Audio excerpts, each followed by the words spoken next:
Bonsoir à tous, ravi de vous retrouver pour ce nouveau numéro de 20h, le rattrapage. Pendant une demi-heure, nous allons commenter l'actualité de la semaine en Nouvelle-Aquitaine, une actualité marquée par cet anniversaire dont on se serait bien passé un an de crise sanitaire, un an que la Covid-19 a transformé nos vies. Pour en parler, j'ai le plaisir d'accueillir Guillaume Valdener. Bonsoir.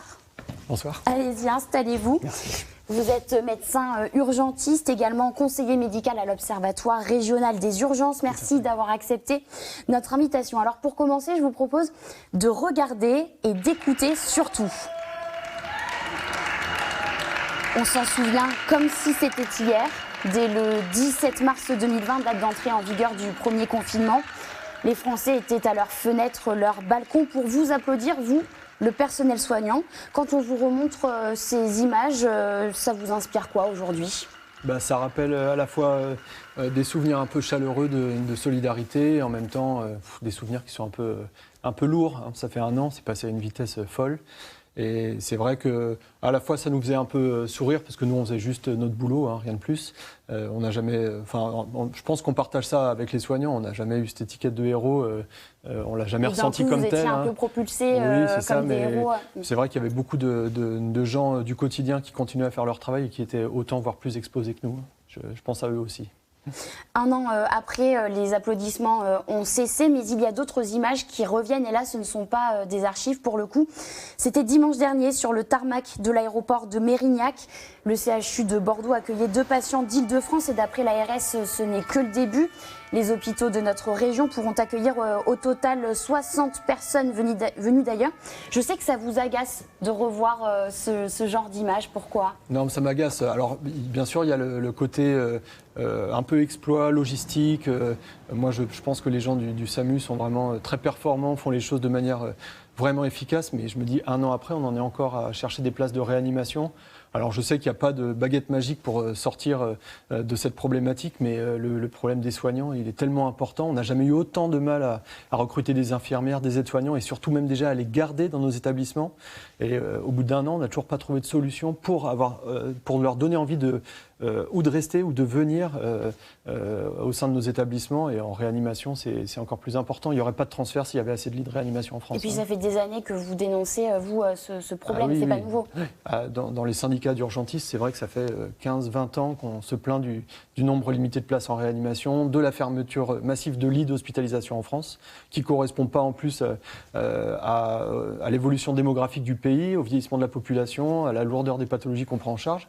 Et c'est vrai que nous, aux urgences, on est un peu le sas d'ajustement de l'hôpital. Les gens qui n'ont pas de place, ils attendent aux urgences. Là, la crise a montré à quel point ces évolutions, l'hôpital-entreprise, n'étaient pas bonnes ou en tout cas ont été trop loin. Ça a du mal à fonctionner. Alors avant d'aller plus loin, je vous propose un petit retour en arrière sur cette année marquée par la crise sanitaire, par le confinement, le déconfinement, le reconfinement et le couvre-feu. Bref, donc des va-et-vient incessants. On regarde ce premier reportage réalisé par nos équipes à Poitiers et on se retrouve juste après.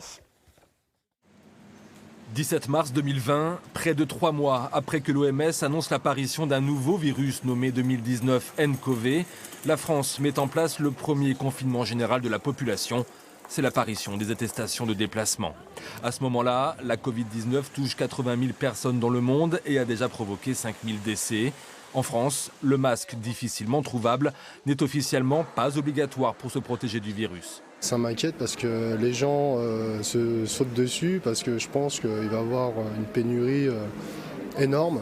On se tient au courant, bien sûr, normal, comme toutes les maladies qui peuvent arriver, mais pour l'instant, je ne me sens pas en danger. 2 mois plus tard, le 11 mai 2020, c'est la levée progressive du confinement dans le pays. Les commerces, cafés et restaurants rouvrent pour le plus grand bonheur de tous. Est-ce que ça fait du bien ? Oh oui, oui, beaucoup de bien. Et j'espère que ça va en faire aux commerçants du centre-ville aussi. Le 2 juin, la deuxième phase de déconfinement se met en place avec la réouverture des cinémas et des salles de spectacle. 3 semaines plus tard, les élèves retrouvent enfin le chemin des écoles à seulement quelques jours des vacances d'été. Le 20 juillet, le port du masque devient obligatoire dans les lieux clos. Mais le virus reprend de plus belle. Le 28 octobre est annoncé un nouveau confinement, avec cette fois le maintien des crèches, des écoles et des lycées. Un mois plus tard, on redéconfine, mais partiellement cette fois, et les magasins dits non essentiels restent ouverts. Autre nouveauté, l'instauration d'un couvre-feu à 20h. Le 14 janvier 2021, le couvre-feu est avancé à 18h. Mars 2021, un an après le premier confinement, le virus aura touché plus de 4 millions de personnes en France et aura causé plus de 90 000 décès. Vous me disiez, ça fait bizarre de revoir ces images. Il y a plusieurs choses qui sont... déjà, voir des gens sans masque, c'est étonnant. Voir des gens retourner au restaurant, là, moi, c'est vrai qu'on en parle souvent avec mes collègues, le simple fait d'aller commander une bière dans un bar, on en rêve, on en est là. Et puis c'est vrai qu'on se dit un an après, on en est encore là. Bon, effectivement, hein, de toute façon, on est toujours dans la crise sanitaire, donc il faut continuer de faire attention. Mais c'est vrai que c'est long, hein, à l'échelle d'une vie, c'est long. Vous étiez venu sur ce plateau il y a un peu plus d'un an. Vous veniez de démissionner du CHU de Bordeaux. À l'époque, vous dénonciez déjà le manque de moyens. Est-ce qu'on était prêt finalement à affronter cette crise ? Non, on n'était pas prêt, ça c'est sûr. Et c'est vrai que je pense que la situation du gouvernement, on peut pas rêver, c'est un cauchemar pour eux. Hein, donc il n'y a pas de jugement dans ce que je dis, mais c'est vrai que il y avait un niveau d'impréparation important. Il manquait de lits de réanimation et on l'a vu. Et c'est vrai que cette situation perdure et malgré les différentes annonces qui ont été faites, le Ségur, la revalorisation des salaires et tout ça, ça suffit toujours pas. Donc, c'est vrai que ça laisse songeur. Mais effectivement, je laisse la place aux gouvernants parce que c'est une situation qui doit être atroce pour eux aussi. Hein. Vous parliez du Ségur de la santé. Vous parlez donc du manque de moyens, du manque de revalorisation salariale. À ce sujet, lundi, à Limoges, une centaine de professionnels de santé ont manifesté devant l'ARS à l'appel de la CGT. Alors, ils sont infirmiers, aides-soignants, ils travaillent dans le privé. Ils n'ont pas eu droit à l'augmentation de 183 € net par mois suite à la crise sanitaire. Ce sont eux aussi les oubliés du Ségur de la santé ? Non, mais c'est surtout eux. C'est-à-dire que, comme je vous l'ai dit en préparant l'émission, le problème des salaires des médecins et de la différence entre public et privé doit être réglé, parce que c'est pas possible qu'il y ait un tel gap entre les deux. Mais par contre, les soignants, privés ou publics, c'est une catastrophe. On peut pas, vu les conditions de travail, la charge de travail, le temps imparti à chaque patient, c'est une course contre la montre. Hein, les visites dans les étages, tout ça, des infirmières, des aides-soignants, on peut pas se permettre de les faire démarrer en début de carrière à 1 200 € par mois, 1 300 € par mois, avec un avancement qui est long, des titularisations qui sont longues. Non, c'est des métiers qui ont une attractivité qui est quasi nulle. Donc il faut se poser les bonnes questions et rapidement. Je pense que les grands oubliés, c'est les soignants, c'est pas les médecins. Alors ces soignants que nous venons de voir n'étaient pas les seuls à manifester leur colère cette semaine. Mardi, partout dans notre région, les étudiants se sont rassemblés pour dénoncer leur isolement, leur précarité financière et leur détresse psychologique. Mardi, toujours, le monde de la culture s'est aussi mobilisé pour réclamer la réouverture des salles de spectacle à Bordeaux. Comme on va bientôt le voir, hein, sur ces images, une vingtaine de manifestants a passé la nuit dans l'enceinte du Grand Théâtre. Alors Guillaume Valbinaire, je reviens vers vous. On va prendre à présent la direction de la Creuse. Il y a un an, le service de réanimation de l'hôpital de Guéret nous avait ouvert ses portes. Notre équipe y est retournée cette semaine. Alors je pense que le médecin urgentiste que vous êtes aura beaucoup de choses à dire après ce reportage. Le calme règne dans le couloir du service de réanimation de l'hôpital de Guéret ce mercredi matin. Rien à voir avec l'atmosphère fébrile d'il y a un an. Le 25 mars 2020, le premier malade du Covid arrivait ici. Puis rapidement, les lits se remplissent. Nous y étions le 3 avril dernier. Ces soignants nous racontaient leur inquiétude, celle de ne pas pouvoir faire face à un trop grand nombre de patients. Ce qu'on a peur, c'est qu'il y ait beaucoup de gens qui arrivent en même temps, qu'on soit obligé de les intuber sur une heure, admettons pendant 5-6 personnes en même temps. Et là, ce serait très difficile. Le service a frôlé la saturation sans jamais l'atteindre. C'était en novembre, au plus fort de la deuxième vague, 9 lits occupés sur 12. Aujourd'hui, il n'y a qu'un seul patient Covid dans l'unité. Désormais, les protocoles sont précis, les gestes réalisés par cœur et l'appréhension beaucoup moins grande. Oui, ça fait 1 an maintenant que ça dure, on connaît les procédures, on sait comment intuber les gens, on sait déceler à quel moment ils se dégradent vraiment. Donc oui, on est beaucoup plus serein. Il n'existe toujours pas de traitement miracle contre la maladie, mais grâce à une meilleure connaissance du virus, le docteur Soltani a su adapter la prise en charge des patients en généralisant par exemple l'utilisation de cette machine. Elle délivre de l'oxygène à haut débit et retarde l'intubation. On avait des réticences à son utilisation au début et après il y a une large utilisation, ce qui a permis d'éviter la ventilation mécanique invasive, c'est-à-dire agressive, avec toutes ses complications dans beaucoup de cas. Depuis 1 an, l'hôpital fonctionne sous tension. Plusieurs services comme la gériatrie sont fermés faute de place et de personnel. Malgré le Ségur de la santé, il ne voit pas l'ombre de moyens supplémentaires. On a eu beaucoup de personnel l'année dernière sur la première vague. La deuxième vague a été un peu plus compliquée parce qu'on était moins nombreux. Je pense que ça soit aussi autant médical, paramédical, on s'est tous soudés aussi, quoi, je veux dire, et puis on a pris l'habitude de travailler comme ça. Tous se disent prêts à affronter une éventuelle 3e vague, même si la vaccination suscite ici l'espoir de garder le contrôle sur la maladie, sans certitude de pouvoir l'éradiquer. Alors tout ce que vous nous avez dit en début d'émission est illustré dans ce reportage sur le manque de moyens. Est-ce que vous pensez qu'à terme, il pourrait y avoir un sursaut collectif sur l'hôpital public en France ? Je l'espère, c'est vrai que c'est des années de casse de l'hôpital. Ça fait 20 ans qu'on réduit le nombre de lits, J'espère. Après, j'avais espoir, parce que les textes de loi qui arrivaient étaient plutôt porteurs de sens, avec un management un peu partagé entre soignants et directeurs. Donc, c'est des choses qui ont été remises complètement en question par la crise.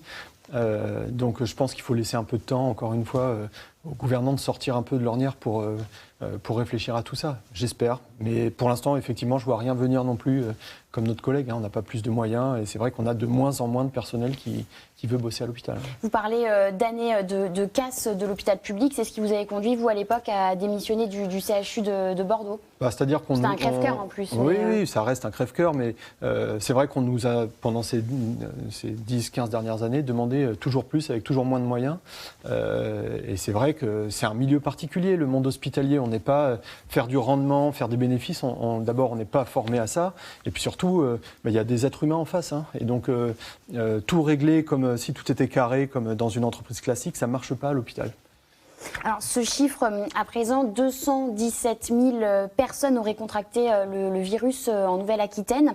La convalescence prend parfois beaucoup de temps pour certains malades. À Libourne, nos journalistes ont rencontré Daniel, 76 ans, qui se remet tout doucement de ses 8 mois d'hospitalisation qui, vous allez le voir, ont totalement changé sa vie.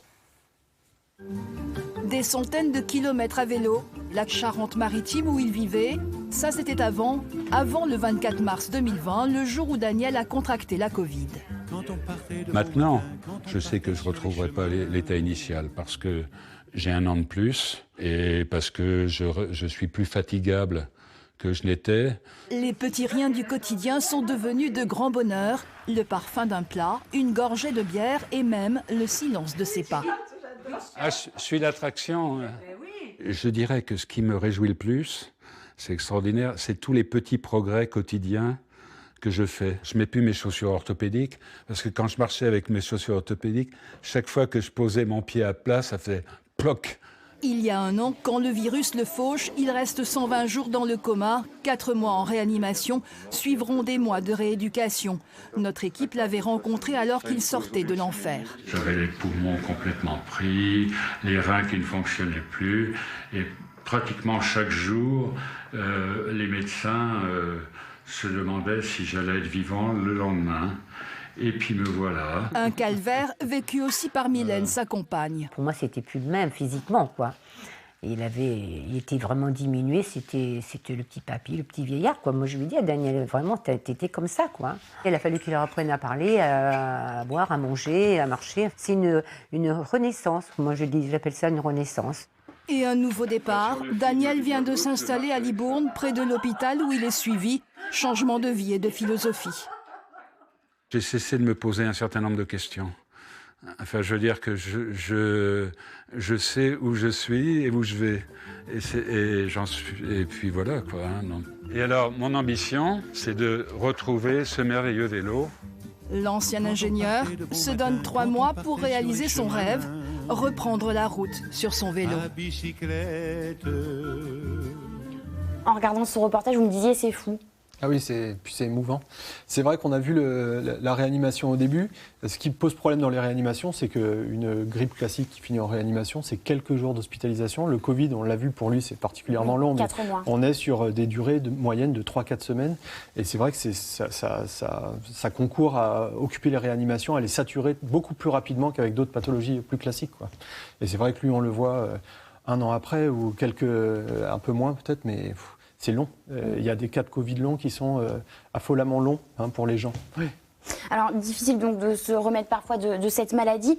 Et pendant que l'épidémie de Covid-19 se poursuit, d'autres maladies, elles, ne sont pas prises en compte. Je pense notamment au cancer.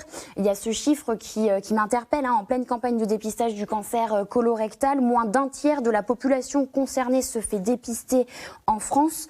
Illustration à Saint-Jean-Pied-de-Port, dans le Pays Basque. Bleu, la couleur du mois de mars, dédiée au dépistage du cancer du côlon. Depuis la crise sanitaire liée à la Covid, on enregistre 4000 tests en moins dans le département, ce qui représente 1 personne de moins sur 3 qui ne se fait pas examiner. Les personnes se sont restreintes elles-mêmes. Il y a des maladies qui ont évolué pendant ce temps-là. À la fois dans la surveillance, on a loupé de la surveillance, et peut-être même, et je pense, des gens qui avaient des symptômes et qui n'ont pas osé le dire parce qu'ils se sont dit « je ne vais pas aller faire d'examen pendant cette période-là ». En parallèle, la Ligue contre le cancer se mobilise aussi. 4000 mammographies en moins ont été comptabilisées dans les Pyrénées-Atlantiques. Or, cancer du côlon et du sein font partie des plus fréquents, le cancer colorectal étant, après le poumon, le plus meurtrier. Il y a eu des gros retards dans le déroulement des dépistages, donc c'est vraiment notre rôle d'insister sur le fait qu'il faut absolument se faire dépister. On a des témoignages de personnes qui ont du mal à obtenir un rendez-vous pour faire une mammographie, par exemple, pour le dépistage d'un cancer du sein, parce que le système de soins est un petit peu engorgé par la situation sanitaire.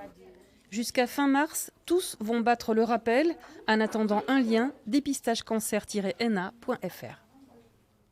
Est-ce que le contexte de crise sanitaire est défavorable pour la prévention des cancers ? Alors c'est vrai que ça a été, c'est très bien illustré dans le reportage, ça a été particulièrement vrai pendant le premier confinement. Les choses ont été un peu rattrapées dans les suites.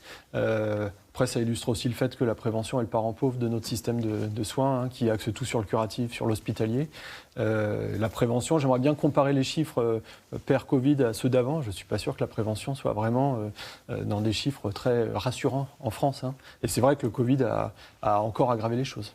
Alors, on reste au chapitre de la pandémie. Lundi, la France, comme de nombreux autres pays européens, a suspendu l'utilisation du vaccin AstraZeneca. C'est arrivé pile le jour où les pharmacies devaient apporter leur concours à la campagne vaccinale. Quelles ont été les conséquences de cette suspension ? Reportage à La Rochelle. Des flacons d'AstraZeneca conservés bien au frais dans cette pharmacie attendent le feu vert de l'Agence européenne du médicament. Ça, ce sont des doses qui sont réservées déjà en attente pour les médecins, c'est pas pour nous. Sauf que là, en ce moment, du coup, ils nous les laissent parce que ils n'ont plus le droit de vacciner jusqu'à nouvel ordre.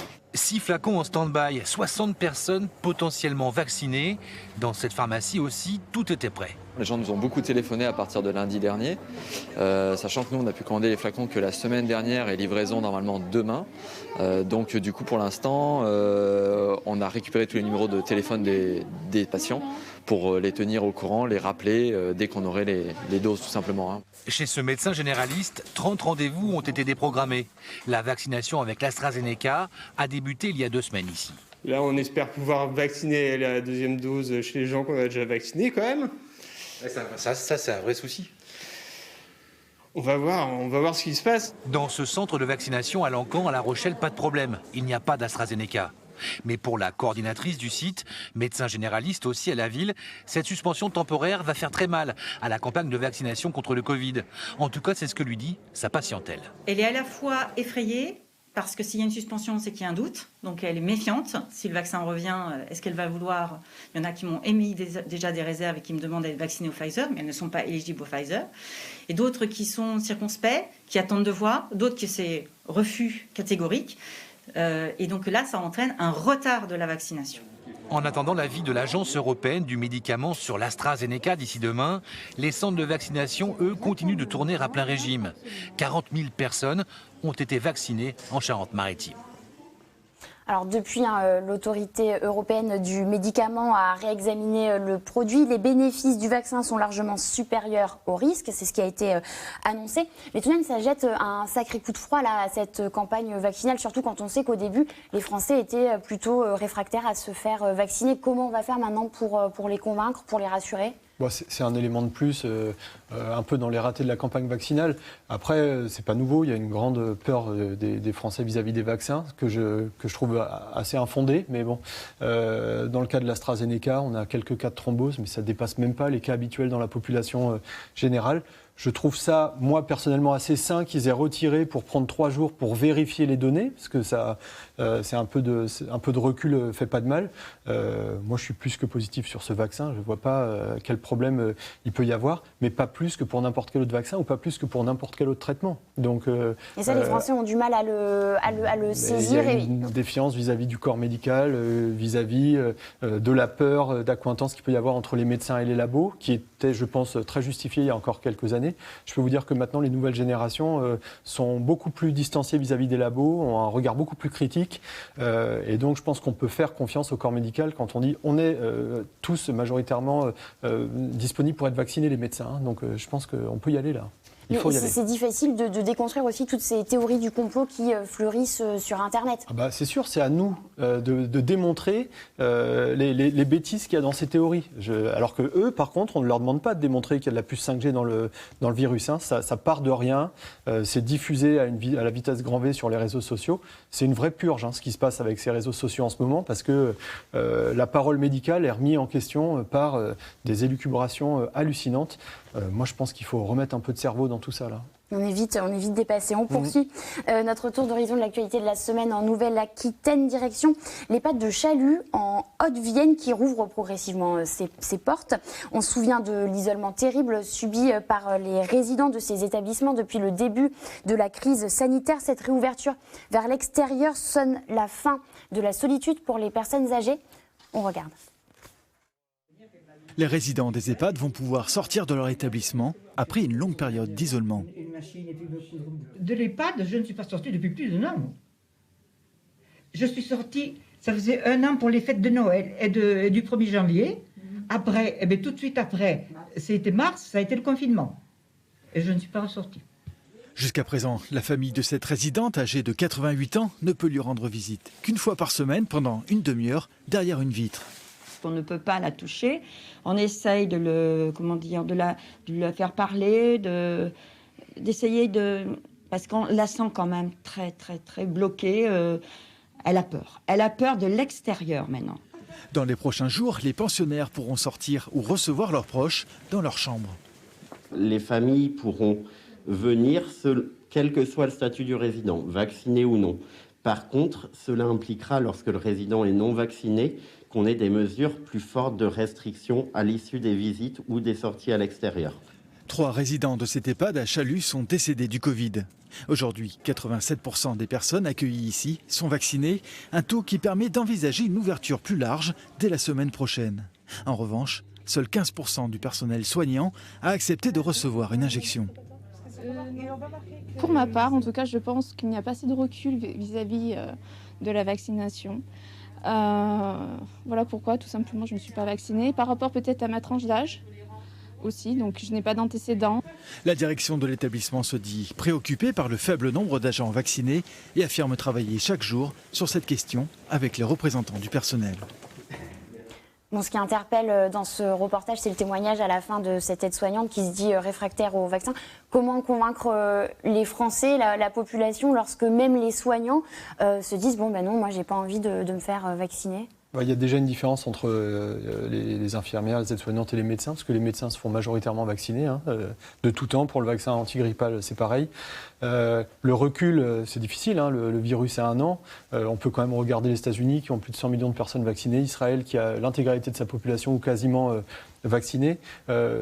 On a quand même maintenant du coup quelques semaines, quelques mois de recul vis-à-vis des vaccins et finalement des effets indésirables, il y en a, mais ils sont dans des proportions comparables à d'autres vaccins.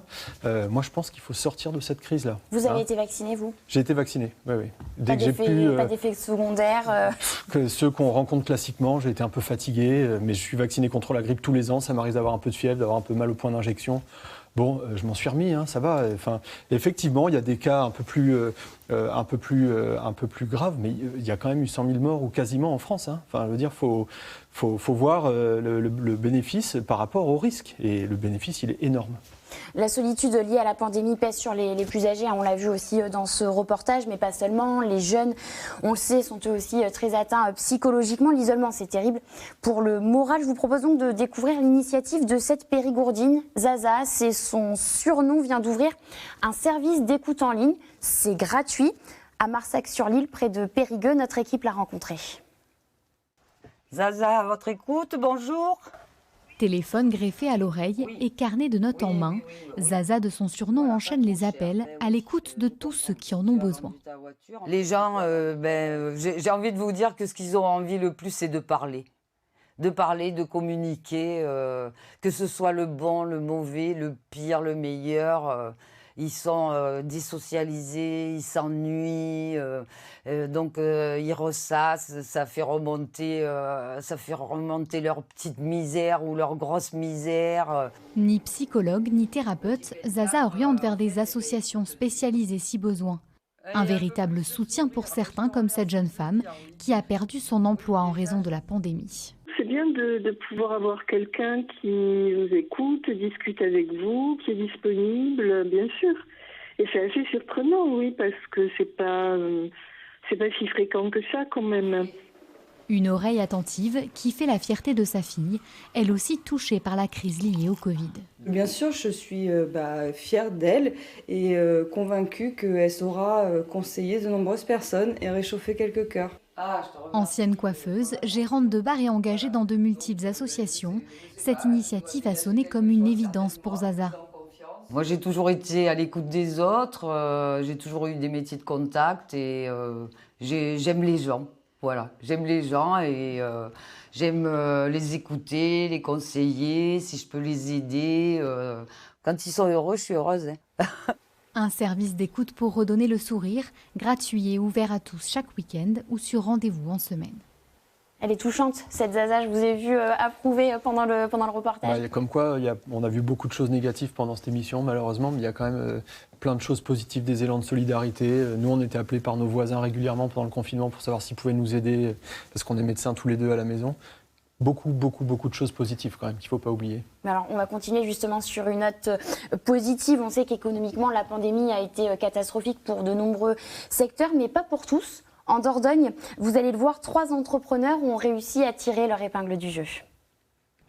Impossible de ne pas le croiser dans les rues de Bergerac. Sur son vélo, Jacques Flash parcourt près de 70 km par jour. Lors du premier confinement, il nous confiait avoir doublé sa clientèle. 1 an plus tard, la demande n'a pas flanché. Il assure toujours une 30aine de livraisons par jour et se voit même obligé d'en refuser. Ça a été le déclic, le confinement il y a 1 an, et j'ai gardé la clientèle. Et j'ai de nouvelles personnes qui veulent travailler avec moi, mais c'est vrai que moi maintenant je suis limité, je suis débordé. Une année particulière qui a également favorisé les ventes en circuit court. Ce magasin de producteurs enregistre 13% d'augmentation de son chiffre d'affaires cette année. On constate un maintien de cette augmentation, un petit peu moins quand même que pendant le premier confinement. Mais de manière générale, oui, l'effet Covid pour nous a été plutôt bon. Je pense que ça vient du fait qu'on est sur une structure un peu plus petite, avec un peu moins de fréquentation. Et je pense que les gens ont eu un peu peur de trop s'agglutiner dans des grandes structures et se sont rapprochés de nous. D'autres secteurs ont eux aussi vu leur activité s'intensifier. Du côté de l'immobilier, là encore, la demande avait explosé lors du premier confinement. 1 an plus tard, cette tendance subsiste, provoquant même une pénurie d'offres sur le marché. Ils cherchent tous à la campagne avec un jardin sans mitoyenneté, que ce soit des maisons rénovées. Et en ce moment, il y a presque 2 ou 3 acheteurs pour chaque bien. Même si la crise sanitaire a impacté de nombreux secteurs d'activité, certains ont réussi à en tirer un bilan positif, porteur de nouveaux espoirs pour l'année à venir. Bon, et c'est sur cette note positive que s'achève cette émission. Merci Guillaume Valdener de nous avoir accompagnés pendant cette demi-heure. Je le rappelle, vous êtes médecin urgentiste et vous nous avez éclairé sur cet anniversaire bien triste de crise sanitaire. Et merci à vous de nous avoir suivis. 20h, le rattrapage revient la semaine prochaine. D'ici là, prenez soin de vous.